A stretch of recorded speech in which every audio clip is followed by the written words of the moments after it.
Welcome to the channel. My name is Matthias. Today we're going to talk about one of the darker Exile stories. They have quite a few of those, but I feel like this one takes the cake. We're going to cover Exiles issues 23 to 25, written by Judd Winnick, who did a pretty good job on this series. In general, I always say that the Exiles run up until Chris Claremont was very solid. All the stories were pretty good. And oddly enough, one of my all-time favorite writers, Chris Claremont, totally tanks the series. Now, this story itself does not revolve around the Exiles themselves, but the B team, the Black Ops team called Weapon X. They're the ones that always have to do the dirty work. In this story, the team leader is Gambit, with the rest of the team being Vision, She-Hulk, Angel, Symbiote Spider-Man, and Storm.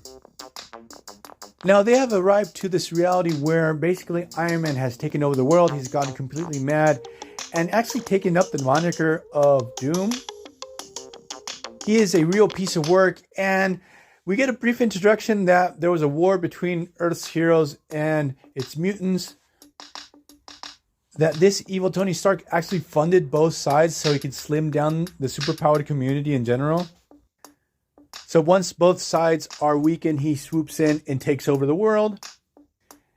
Now, it's sort of a shame that this particular version of Iron Man that's so despicable doesn't end up being Iron Maniac, the character that pops up in the Marvel Team Up series. Because that would have been super cool to keep this evil Iron Man around and have him pop up in the main Marvel universe. So what we discover in issue 23 is that the only superhero holdouts that have not fallen to Iron Doom are the Inhumans. So here is where Weapon X arrives and get involved because they have to help Iron Doom take down the Inhumans once and for all. He has to finish his conquest of the world. This is what the Time Broker basically forces them to do, this terrible mission. So at first, Gambit and company are having a hard time trying to convince this evil Tony Stark that they're there to help him in the first place.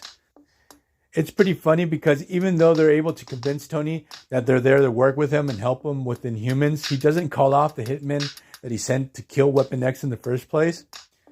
So Weapon X still has to deal with these residual assassins that have not been called off. So what we discover in this story is that Attilan, where the Inhumans live, has this unbreakable shield that was created by Galactus.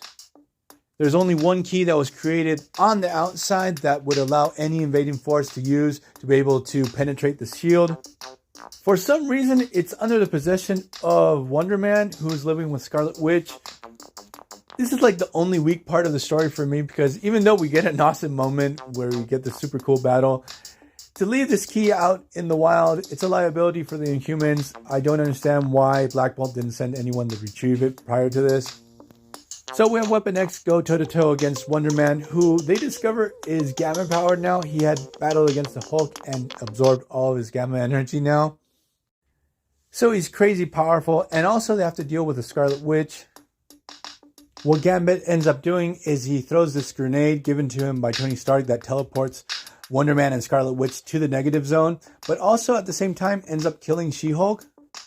So just like with the Exiles, every time a team member dies, immediately they're replaced. And in this case, we have Colossus joining Weapon X. So what happens is Black Bolt gets wind that they have this key now, that they're going to be able to attack Attilan.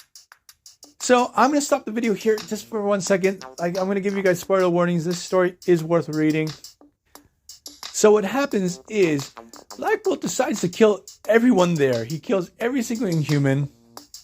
It's obviously a mercy kill because he doesn't want his people to suffer under the boot of Tony Stark. He knows that since they've rebelled so long, he's going to do some terrible things to them. And once this is done, he takes down the shield and uses the full force of his powers to obliterate all of Iron Man's forces. It's one of those very few moments that when I read comic books, I think to myself, oh shit, man, I didn't see that coming. So what happens is Weapon X are teleported away. They have finished their mission. It seems that all they had to do is make sure that the Inhumans died. Then we cut to Iron Doom, who's totally happy with the outcome. Like, he just wanted to kill the Inhumans. He didn't care what the cost was. So I'm going to leave this video here. I hope you guys liked it. See you guys next time. Bye.